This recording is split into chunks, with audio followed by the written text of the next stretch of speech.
38 जिलों में 22 जिले बाढ़ प्रभावित जिले हैं। बेगूसराय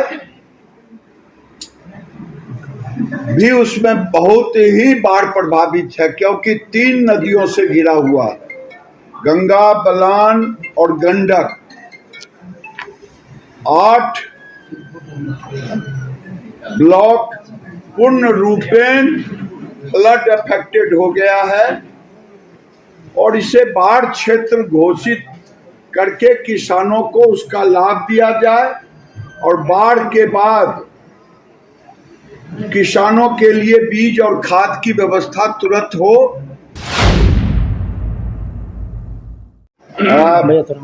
बिहार 38 जिलों में 22 जिले बाढ़ प्रभावित जिले हैं। बेगूसराय भी उसमें बहुत ही बाढ़ प्रभावित है, क्योंकि 3 नदियों से घिरा हुआ, गंगा, बलान और गंडक। 8 ब्लॉक पूर्ण रूपेण फ्लड अफेक्टेड हो गया है और इसे बाढ़ क्षेत्र घोषित करके किसानों को उसका लाभ दिया जाए और बाढ़ के बाद किसानों के लिए बीज और खाद की व्यवस्था तुरंत हो, इसकी चिंता होनी चाहिए। लेकिन अब बेगूसराय शहर पे ही खतरा हो गया। लखमीनिया गुप्ता बांध से 100 मीटर पर सिंहपुर बलहपुर कट चुका है। कई घर कल ध्वस्त हो गए।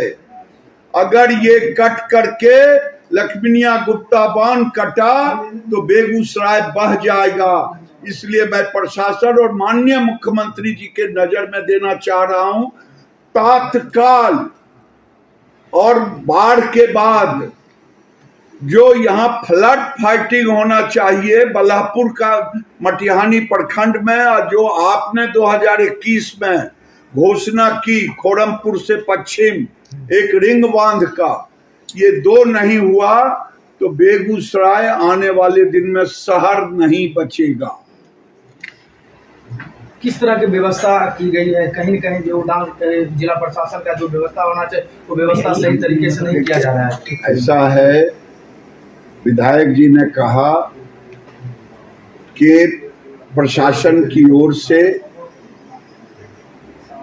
जितना व्यवस्था करनी चाहिए, डिमांड बढ़ता है, वो तात्कालिक व्यवस्था है।